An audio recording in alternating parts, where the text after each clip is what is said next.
இப்போ நம்ம பார்க்க போகிறது question number 2.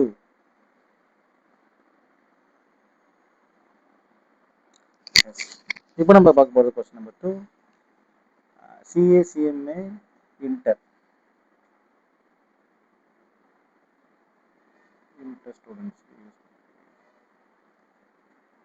Work order for 100 units of commodity has to pass through 4 different machines of which machine has hours rates are machine P க்கு 1.25, machine Q 2.50, machine R 3 and machine S 2.25 rupees.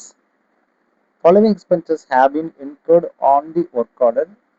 Material 8,000 and wages 500. Machine P has been engaged for 200 hours. Machine Q for 160 hours. Machine R for 240 hours and machine S for 132 hours. After the work has been completed, material worth rupees 400 are found to be surplus and are returned to stores. Office overheads used to be 40% of works cost, but on account of all round rise in the cost of administration, distributions and sale, there has been a 50% rise in the office overhead expenditure. Moreover, it is known that 10% of productions will have to be scrapped as not being up to the specification, and the sale proceeds of the scrapped output will be only 5% of the cost of sales. If the manufacturer wants to make profit 20% on the total cost of the work order, find out the selling price of the unit commodity ready for sale. See, என்ன சொல்றாங்க அப்படின்றது first must understand. C கணக்கில் வந்து ரொம்ப கிளியராக தான் சொல்லிக்கிறாங்க. என்னன்னா ஒரு 100 யூனிட்ஸ் ஒர்க் ஆர்டர் வருதுங்க. அது சில 4 டிஃபரன்ஸ் ஆஃப் ப்ராசஸ் தாண்டி தான் போகுது. மெஷின்ஸ் தாண்டி தான் போகணும். மெஷின் ABCDன்ற மாதிரி 4 ப்ராசஸ்.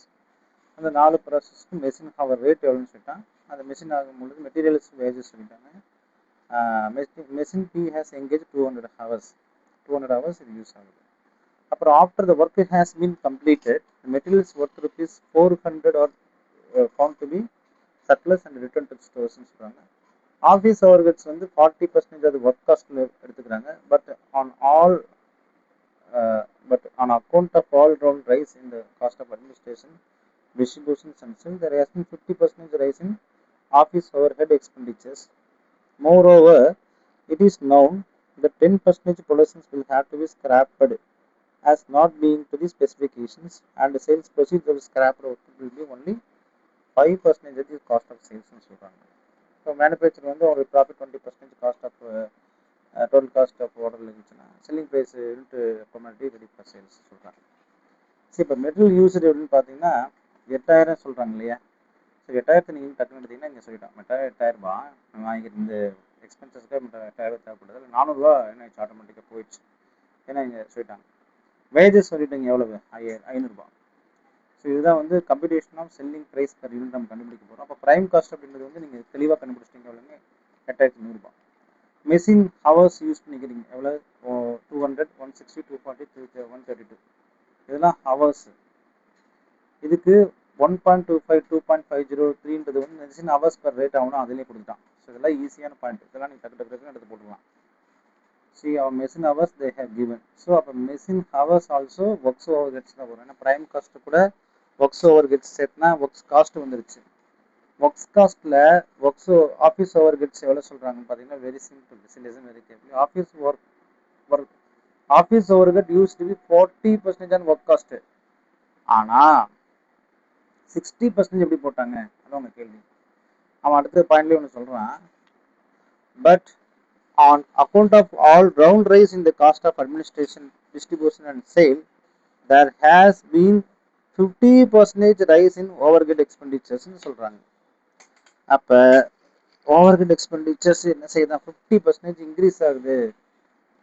அப்ப 40% ஒர்க் காஸ்ட் ஆல்ரெடி இருக்குது, அது 50% இன்க்ரீஸ் ஆயிடுச்சு. 40 + 50%, 40 50% போடுறீங்க, 40 + 50% போட்டால் 60% வந்துருக்கும். அவ்வளோதான் இந்த கான்செப்ட்.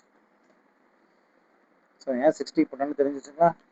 40 + 50% இன்க்ரீஸ் ஆன அவன் சொல்லிக்கிறான். அதனால் 60% போட்டால் அது ஓவர்ஹெட்ஸ். இதுதான் cost of sales. Sale of proceeds of scrap அவன் அதையும் சொல்கிறான். அடுத்த பாயிண்ட் தான் ரொம்ப important. Moreover, it is known that 10% of production will have to be scrapped as not being up to the specification, and the sales proceeds of the scrapped output will be only 5% of the cost of sales. அப்போ 10% என்ன ஆயிருன்றாங்க அவங்க, cost of சேலில் scrap ஆயிருமா. அப்படி ஆச்சுன்னா எவ்வளோ அப்படின்னு பார்த்தீங்கன்னா 15,627 10% நம்ம போட்டால் எவ்வளோ ஆச்சு, 1,562 ரூபா 27 பைசா. அதில் 5% போட்டால் 78.13. அப்போ cost of sale minus sale proceeds of scrap. இப்போ 15,627 மைனஸ் 78, 15,549. இதுதான் total cost of work order. அப்புறம் ப்ராஃபிட்டு எவ்வளவு அப்படின்னு பார்த்தீங்கன்னா 20%. ஸோ 20% ப்ராஃபிட்னு போட்டிங்கன்னா 15,548 இன்ட்டு 20%, 3,110. ஸோ இப்படி பார்த்தீங்கன்னா 15,549. ஸோ 18,659 ரூபா செல்லிங் ப்ரைஸ். இப்போ செல்லிங் ப்ரைஸ் பர் யூனிட் வந்து எப்படி பார்த்தீங்கன்னா வகுத்தல் 100, 186. ஸோ இதுதான் answer.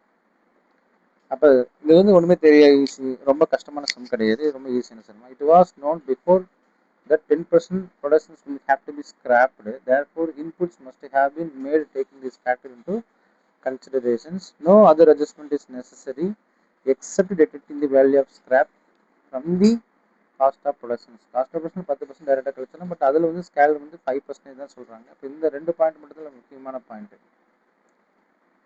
So output will be only 5% cost தான். ஸோ இந்த 50%, இந்த 5% ரெண்டு மட்டும் தான் குரூஷியல் பிளேவாக வருது. மற்ற எல்லாமே வந்து ஈஸியான, you can easily understand concept தான். ஃபார்முலா தெரிஞ்சால் போதும், அவ்வளோதான். தேங்க்யூ.